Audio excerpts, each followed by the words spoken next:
इनके ये पहले चोर थे, डाकू थे सप्तऋषि। ये राजमहल में गए लूटपाट करने और वहां पर इन्होंने साधुओं का भेष बना लिया, साधुओं का भेष बना लिया।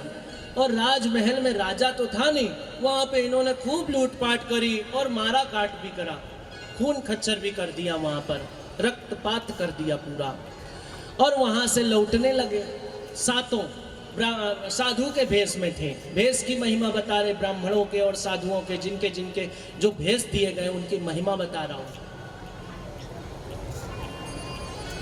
तो वो वहां से लौटने लगे। इधर से क्या हुआ, राजा का रथ आ रहा था, इन सातों को चलते देखा, अरे मेरे राज्य में साधु आया है, अरे मेरे राज्य में साधु आया, मेरे सम्मान के बिना ये कैसे जा सकता है मेरे राज्य से, मेरे सम्मान के बिना नहीं जा सकता। रथ से उतर गया, सातों के चरण पकड़ लिए, चरण पकड़ लिए।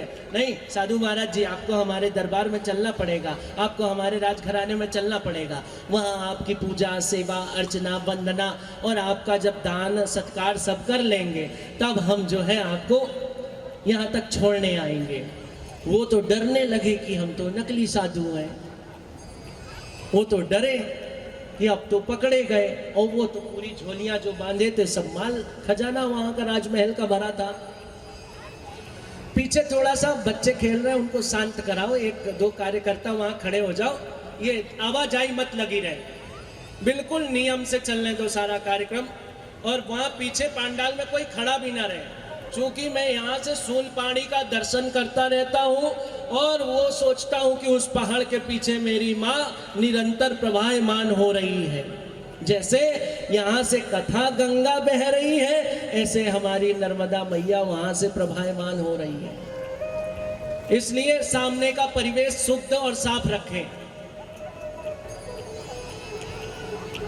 तो साधुओं को डर लगने लगा, नकली साधुओं को डर लगे कि हम तो इसी का माल खजाना लिए हुए हैं, नहीं नहीं आपको चलना पड़ेगा। भैया राजा का नहीं मान पाए तो उनका आज्ञा उनकी माननी पड़ी, चोरों को आज्ञा माननी पड़ी, भले साधु थे। चले गए राज दरबार में, राजा ने बढ़िया तिलक किया है, चंदन किया, सुगंधित अगरबत्तियां लगाई, धूप बत्तियां लगाई, आरती सजाई, थाली सजाई, चरणों को धोया, चरणों का प्रक्षालन किया।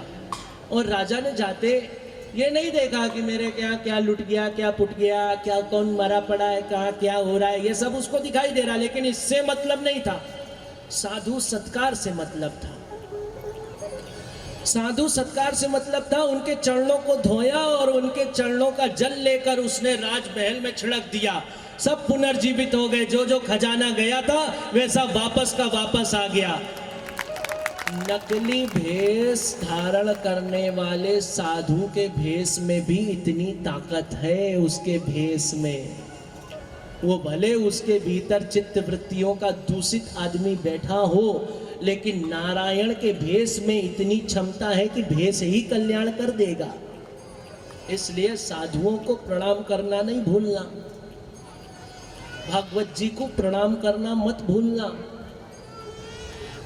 इतनी तब सप्तऋषियों ने सोचा, अरे हम नकली साधु बन के गए, तब हमारी इतनी महिमा, तब हमारी इतनी महिमा हो गई, तो क्यों ना हम भगवान का भजन करने लगे। और ऐसा भजन किया कि आज उन्होंने अंतरिक्ष मंडल पर स्थान सप्तऋषियों का पा लिया। बोल सद्गुरुदेव भगवान की।